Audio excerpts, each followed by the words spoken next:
Welcome to another episode of Doorside Chatter with Lumaline. I'm here today with a very special guest, friend of the show, the very famous Pollyanna. Hi, Who are you? Tell me about yourself. I'm a dog, and there's also bunnies, and we're all animals, and we make music about being animals, doing things, and like just life, and making music about life, and art too about life. That's beautiful. How'd you come up with the name Pollyanna? I basically it's a whole thing. So when I was like kind of like I was like 13, 14, I had this OC name when I was like coming up with my Sona, and it was Polly. That name carried over, but it isn't the same Polly. It isn't the same Polly that's like I use as a character in my stuff. It was a different character named Polly, and I gave her that name. Eventually, like, it kind of, I don't know, the name just stuck with me. And like for a while I even went by Polly for a bit. It was just the name had a nice ring to it. And then I remembered, it's so stupid. The reason why I got the name Polly was because of the same kind of ring that was in Neapolitan ice cream. And I was like, that Neapolitan Polly, whatever. Anyway, I get it. so I'm getting what you're. then I was like looking in towards that rung. I was having like a conversation with Con or something. This was in like 2022. I was looking at the Pollyanna principle, which is like, or Pollyannaism, which is like just the funny, silly psychological term. It's something about like kind of like an exaggerated sense of joy.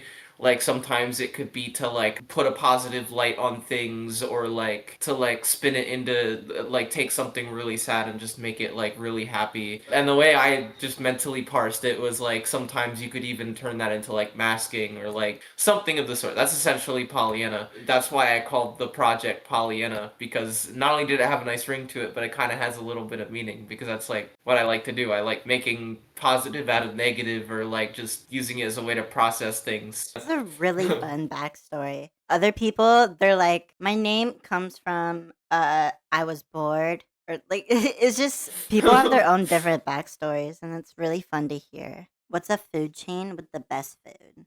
Wawa. Nobody It's not a understands. food chain, Only but it's not a food. I'll Sorry, I'll it's let it's that not a slide food though. chain, I'll let that slide but because the Wawa's food really good. Bojangles.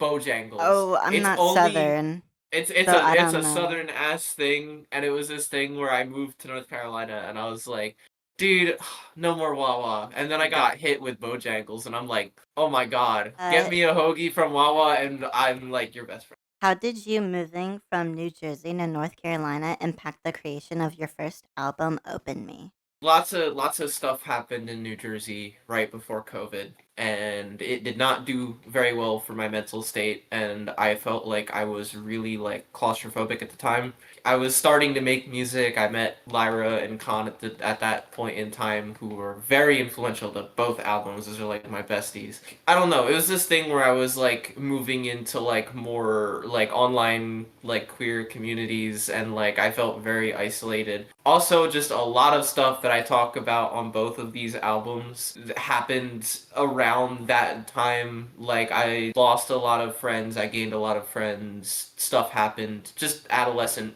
being a kid in the suburbs, high school drama, and it was really crushing because I didn't have time to process it. COVID hit, and then I was like, oh, we're going back into like we're getting out of COVID, we're going out of lockdown. Right as we hit that point where my mom's like, oh, we're moving to North Carolina. So I didn't have time to see a lot of those people again. And for me, it was like, this is a fresh start. This is kind of my chance to like get to know more people, get to do things. And it was kind of this fresh start. It wasn't perfect. There, actually, during both albums, I had trips going back to New Jersey, and I wrote like a few of those songs in like old spots where I grew up. And I feel like, a lot of the ability that I had to revisit those places and talk to those people again eventually did like help the album and the music and all that. Especially Open Me. Actually, both. I can't say it's both of them. It's literally both of them.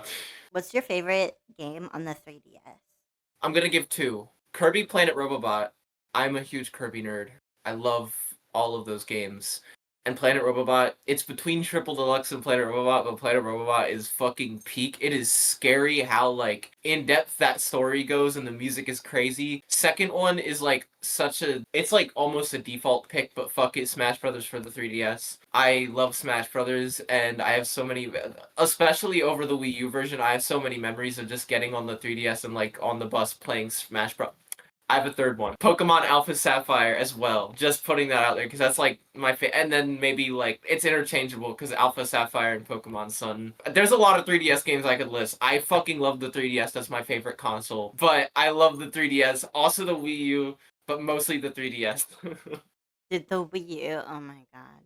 Also, if you want to even stretch it, the 3DS is so endlessly hackable. You can do so many things on there now, like especially like it's not a console that's like, oh, it's nostalgic and you can't do anything on it anymore because of emulation. It is such an endless console. There's just so much you can do on it. There's no reason not to buy one. I I'm think my well, favorite 3DS game is either Miitopia or Tomodachi Life. I've probably spent oh, hours on Miitopia, those bro. titles, dude. Dude, Tomodachi Life is like so good. It's so My fun. first I'm so ever excited for the new copy one. was a used like cartridge. So when I got it when I was little, I put it in my 3DS and this person Mhm. just had so many Mii's already and I didn't even delete it. I felt like I would be like erasing their shit. So I just tacked Dude, onto it and then I had to get a new copy of Tomodachi Life. Any hints you can drop about your next release? Open Me and Pollyanna was the first like era of my music, I could say. Like I feel like they're two albums that while they sound super different, they thematically connect. The next one is going to be more than two albums. Each album will be from the perspective of one of the characters from Pollyanna. They're all basically getting their solo albums. I'm not gonna say too much about my plans, but big things. Major album is gonna be probably the biggest task I've ever done in terms of scale. There's also gonna be a ton of other collaborative shit like collab albums and shit that I've been putting together, which is also the first time I'm doing that. The one I will say and confirm is that me and Khan, who's on Money Song, have an EP and an album that we've been making. And that it's not the next huge main thing, but it will be releasing sometime within the next year. That's They're dope. two completely different projects in tone and style, but we're basically starting a band. So that will be a thing. Get into your characters Polly, Rika, and Mimi. Polly is the first character that I can say is absolutely a character. The first version of Polly, she was like basically my Sona, and she just changed over time and became her own person, and now she's like a character that I write as if she was a character. Started out like as like this sort of lizard character, and then I added more bunny features until it became a weird like concoction, and I took that and I started building this idea.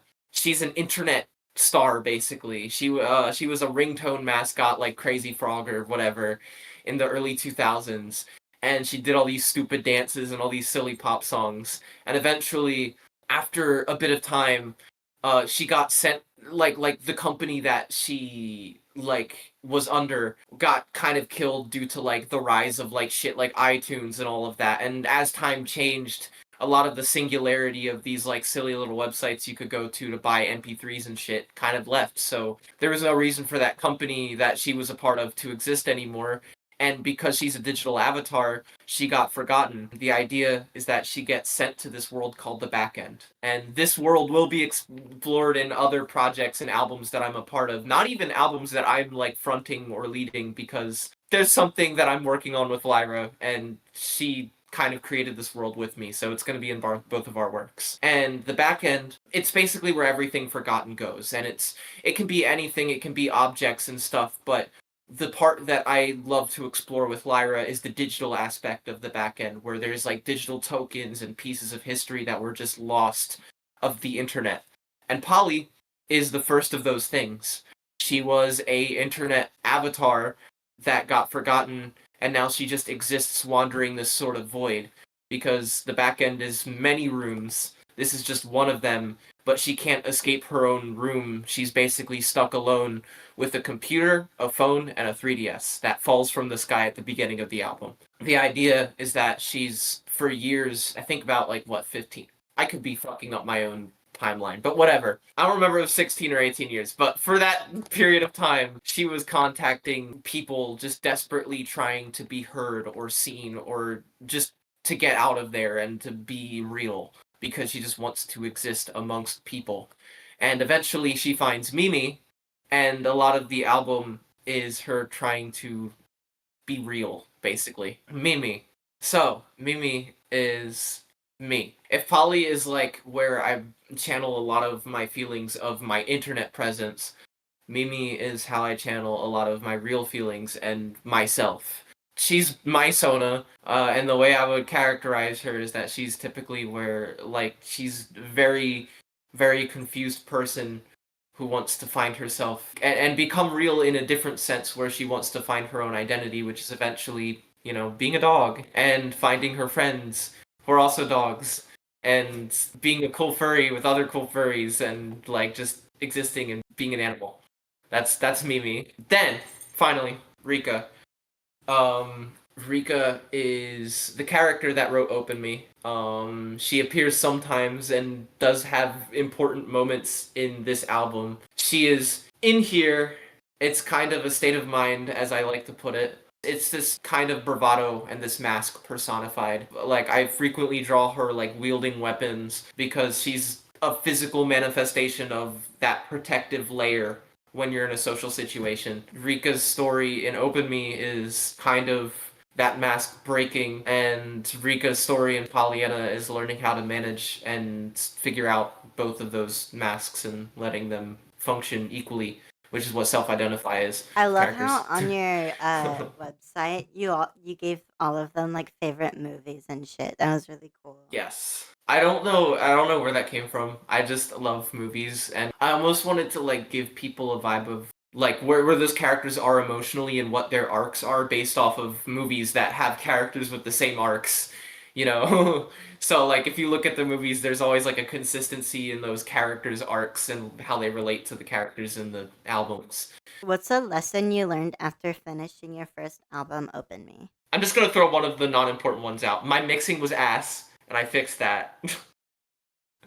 But there's another important lesson. I talk about it in Self-Identify, but I finished Open Me, and I remember it was the night that it came out. I like put on Spotify and I played the album back, and like something felt off about it. It wasn't well. First off, I was pissed off about how it was mixed, and I am fixing that right now. Like that's a thing that I'm working on. But I played Hughes, and I thought that while the album it wasn't a bad album. It's a great album. It was less about the quality and more about the fact that like I didn't feel like I was being true to myself. Like I sold the album as being very personal, and a lot of the songs felt really personal and true to myself, except you get to a point where by the end of the album you feel like it's going to go to this unresolved I need to grow message, which is what I feel like where I was. I kind of give it a pseudo happy ending, and like I kind of give it this I'm better now ending, and I didn't like that. It felt very unnatural, and I listened back to Hughes and I just felt like I was like taking all these steps forward in the beginning, and then I just took like all of these steps back and I was back at square one. A lot of going into Pollyanna, the mission was to like fix that in a sense and be more open and honest, which is why at the end of that album I kind of leave it on a note of I'm not perfect, but we're moving forward. I'm not going to perpetually stay in this state of repeating the same thing over and over again. Whatever happens next, I have no clue. The that's the message at the end of these two albums, and it's all because Open Me repeated the cycle basically by the end, unintentionally. Really cool Yeah. stuff. I think your first album and my first EP are like very similar. Yeah, Not like no. literally, but like the role that it plays in our discography. It's like a awkward start. My first EP and your first album are like moody emo. It's like learning how the fuck to release a project. And it's always like it's like an awkward start that like in hindsight is really fun to look back on, because I guess for me, I don't know if this is similar, but like I used to I hated Open Me like all of last year. Like I was in like, oh, I fucking hate this album. And then I go back to it now in hindsight and I'm like, damn, this shit is still really great. It's just Once you release something, you just like yeah. want nothing to do with it. Yeah. And then it's like It's the like only thing you can you show to people because it's the only thing that's released, and it's like, yeah. That's that was literally how it was with Open Me. There's a period of time where I was showing people that album and I was like, this is what I have out, but trust me, I have better music that I'm currently working on. because the music And I like to make is like electronic pop, fucking all this shit, yeah, and then my first project is like nothing like the stuff I usually make. while I'm here, the Pollyanna motto is going to be don't expect shit from me.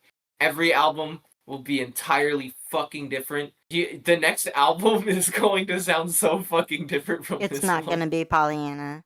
Well, I mean, I think it'll be closer to this one than Open Me was, but like it's every album's gonna have a different texture and a different vibe, and like yeah, It's gonna have its don't own expect shit. curated like little thing to it that makes Yeah, it. I'm super autistic and I want to do so much at once, and I can't. I can't. I need to do everything, and That's I can't like. real as fuck. That is real as fuck. But I've learned that you can't do everything. Actually, you can only do so Yeah, much in 24 hours. But I run an interview show. I make music. Sometimes like review albums and shit. I sometimes make little video games, but it's like really this music shit's like the main thing. God, it sucks being creative and having a lot of ideas. It sucks being creative Yeah, and being a human. fuck it, become a dog.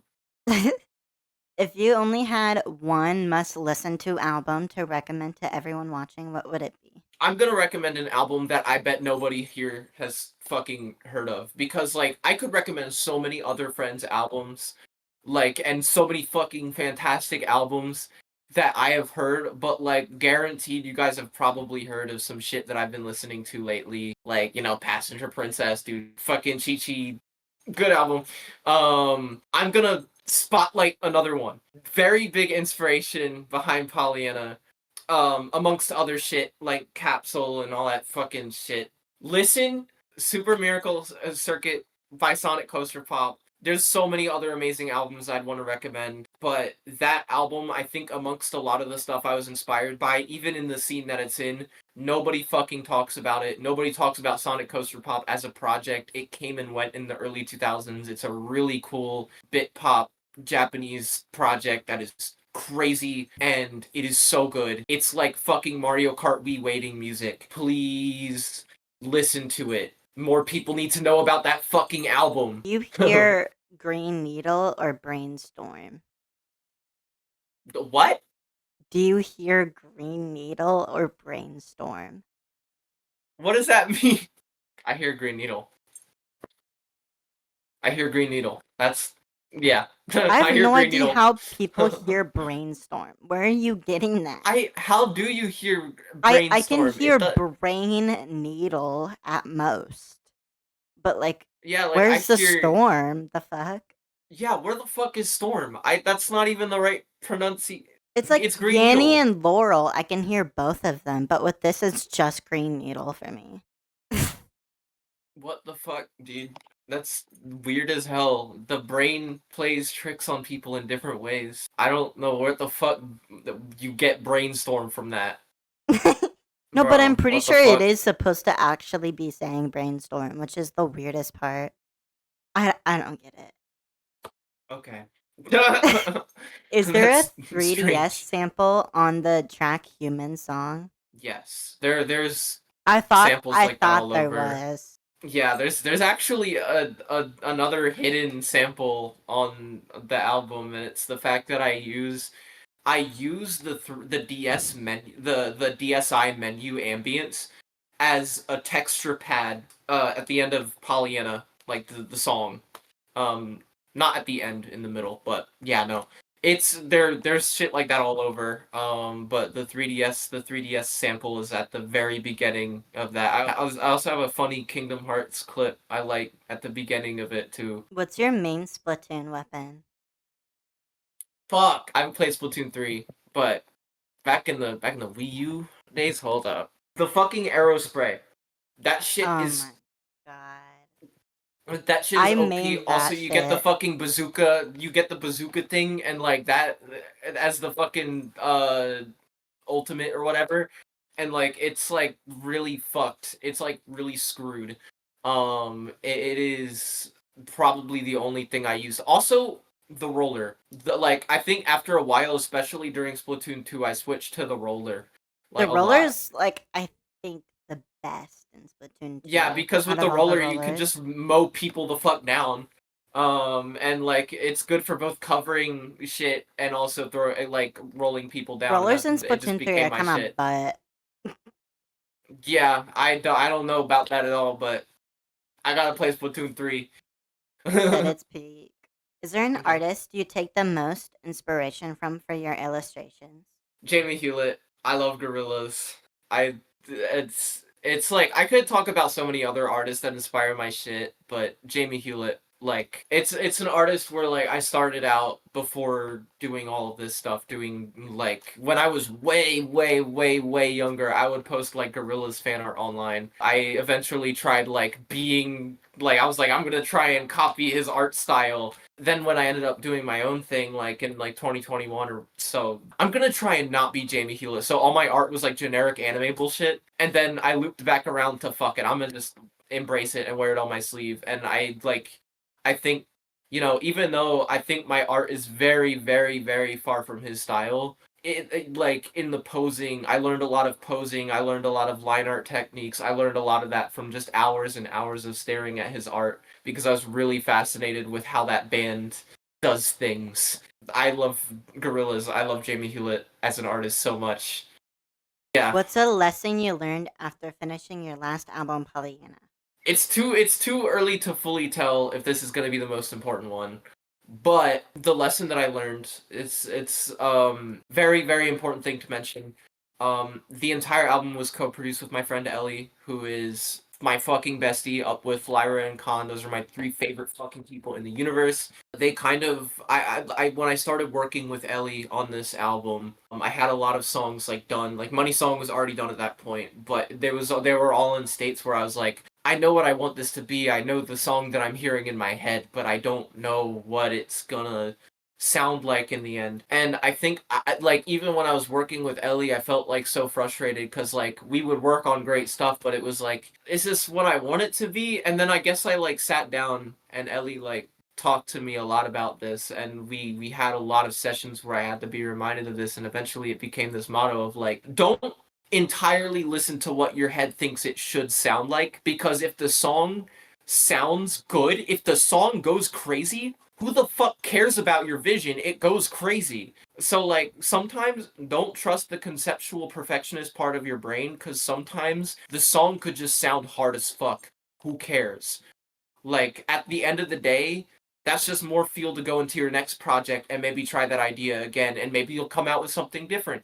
I think a lot of I watch a lot of interviews of really successful artists over the course of a couple of years, and what a lot of them say is when you're making a song, just let it take you on to Yeah, its course. I Don't didn't try to at be a first perfectionist because I had perfectionism no idea kills what that your meant. music artistry. Yeah, I had like no idea what that meant for a long time, and I after working on this album, I totally understand You because really not don't get what it some means until it happens to you. yeah, like some of these songs, like Another Regret, I think I could definitely say self-identify. Like a lot of these songs wouldn't have happened if I didn't just shut my brain off and just start making things without a vision or a concept. Because I am very conceptual, but there are times where you need to learn that to just like put that shit away and just have fun. You should be able to And have fun when making your art. If you're not having fun, then yeah, just don't do it or figure just something have out. fun. And like, obviously there's shit that's like, you're not feeling good, so you make a song about your like negative emotions or whatever. But even in that, just like let the emotions take you. There's a point in conceptualizing where that gets in the way of you even expressing your emotions because you're trying to adhere to this idea. Like sometimes just let your emotions do its thing. That's like the new motto after this album. My next question is, what do you think about this cat? Dude, It's that's missing it's missing its eyes actually. it's a strange creature, but I fuck with it. I fuck with it. I've had Seal of this approval. horse, sorry, cat, for for like ever since I was like 6, I think I got this in like Virginia when I was little, and it's been through a lot. That's why it has like no eyes. It's like It's kind of ripped tarnished. here. His It's name it's is it's well Horsey. loved. It's well loved. That's And then I got how I another put it. horse plushie. Since Horsey's a guy, the other one had to be Mhm. a girl, and it was named Horsey Friend because that was really original. And then I got Uh, another horse called Freddie, and that's it. That was the gang. Dang. The horse collection goes crazy. And yes, I named Hell yeah. Freddie after Freddie Fazbear. Fuck yeah. Fuck yeah.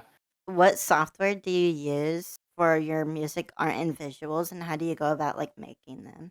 For my music, it's always been FL Studio. Like I think since 2022. It isn't how I started producing. I started producing on fucking GarageBand, but when I eventually got real about it, it was like I'm learning FL Studio and I sucked at it first. Like even with OpenMe, there's moments where I'm like, I know this thing that's like way better. Why did I do this? I don't think I'm ever gonna switch. If I do, I'm gonna look back at this and be like, what the hell was I saying? But I just like I know there are probably better options out there. Like I'm looking at Ableton and I'm jealous of some of that shit, but like ultimately I know how to do what I do on FL and I might learn some new things, but ultimately I just know how to get around and I'm comfy with where I am. And then for art, it flip flopped, but I've been using Clip for like the past few years, Clip Studio, and it's got crazy good features for 3D models and references, which is how I make any of my art look good. I pull up a 3D model and I just like do the initial sketch over that because it's so easy. There's great brushes. There's like for my colorblind ass, there's great things for like having like images in the corner that you can just pick colors off of because I hate being red green colorblind, but we make it work. I use those two, and then you'll never guess what I do my visuals on. Camtasia. Put everything Damn, together in Camtasia. I want to switch to something better. I don't think that's going to be permanent. After this album, I'm probably going to switch to something better, but like, I I do don't all know my how to video visuals edit. in Premiere. That's way better. I don't know what the fuck I'm doing. I'm not necessarily a visual person, and I am trying to figure out how to video edit as we go. This is my first album that I've ever really done that. So I literally I did the entirety of the throwback music video in Camtasia in a week. I drew all of it in that week too. That music video was made within the span of a week, and that's why it looks like a visual because I had way more ideas, but I just needed to get it done, and it still looks decent. So What does making a song usually look like for you? it varies from project to project, but for the last two, which were pretty conceptual, I just had like temporary song names. Some of them didn't stick, some of them changed, but I just wrote down like a track list. I had song names, I had an idea of the arc, I guess. And like when I opened this album up, I had the idea of the names, but I didn't know what they'd be about even. The names just sounded 90 Degree Angel started as like I was like, damn, that's a hard ass name. I forgot where it came from. I think I was on call with one of my friends and they said it. And I was like, damn, that's hard. And then I ended up writing a song using that as a whole thing. But in any case, I write down the like track names. Sometimes don't come up with the track name before a song like this next thing that I'm working on. Sometimes that happens, sometimes it doesn't. I do that first, and then I put it in like I go in FL. I do the instrumental first. Usually, I think of like sometimes I put together a Spotify playlist of like songs that I'm just like, this is what I'm fucking with. I don't use Spotify anymore at this point, so I guess I've been doing it with SoundCloud lately. Basically, I do a playlist of some shit that's inspiring me. Sometimes I go and look for a sample, and if it's not sample based, I just write a melody and I do an instrumental, and then I write and record the vocals last because I'm so used to the hip hop method of writing a beat and then recording over the beat that no matter what genre or sound I'm doing, it's just comfy to just like write the song with the melody first, go and do all the other like interesting shit with the lyrics and the vocals once I have a structure down, and then after that I either send it to Ellie to mix or I send it to me to mix. Yeah, and then there's a song. Now it's time for the special question. You are not the interviewer, and you have to ask me any question. What's your persona? Fuck, If you had dude. one, Um, what would your animal be? that's I've struggled with that for literally years. I don't know. Either I'm just gonna throw shit out. Deer, cat hybrid with something else. Yeah, Um, owl. That's either cat hybrid with something else or a deer or owl. I don't know. that's a really good. That's If those are someone just a draws me a billion good persona, I'm ideas. adopting it. Because I cannot come up with a persona for the life of me. If somebody I just like I tried to come up with a persona a couple years ago and I was like, this shit is so ass. I'm not doing this. it just it's like comes with the process. Like my first one was ass as fuck, and with time, you'll have a design that you're just like, dude, And I fucking mean, I'm what's the not Cynthia Erivo gif of like the with the that's like that's me. That's like you'll have a design that'll do that. I'm not really like a furry. It's just I don't know. That's not like a way I'd present myself. But like furries and like furry art and like that whole shit is so cool. I'm literally talking to a It's furry right now. one But of yeah, many. owl cat hybrid with some other animal or deer is my Dude, final answer. Maybe deer meowl hybrid. Like a that hybrid of shit a hybrid. that shit's fire. That's Like fire. a meowl Final with answer. antlers. Do you have any shout outs? Shout out to Khan. Listen to Khan. Khan's Exile. That's my fucking goat. Lyra is going to be putting out her first like material ever in a bit. And it's under a band that I'm in called Cryptid Synapse. There's some shit on the YouTube channel, but we're working on a project and it'll be out soon. It's part of the next whole thing. But we got those two. Listen to Ellie Station. They co-produced my whole fucking album. They are like one of the most important people in my life, and they make sick ass Daria core under Bubby. And then when they're not doing the Bubby shit, they're doing like fucking they're just fantastic. Listen to literally anybody on the album. Listen to Naomi, cause goddamn that shit is good. There's some good shit happening over there. Listen to Passenger Princess. Lizzie is like one of my favorite people ever, and I wouldn't be doing half of the shit I'm doing if I didn't meet them. Listen to actually they're on the album, but listen to Meryl, IOISM, Peak Music. Uh, I don't know, fucking listen to a bunch of other shit. But that's all I got Just in my keep head. The listening to like shit. good people that I've worked with in the past, however long, that I think y'all should check out because they're very important to my process. And if you like the shit I make, you might end up liking their shit too, or maybe you might already be listening to them. Fuck, go listen to some new music.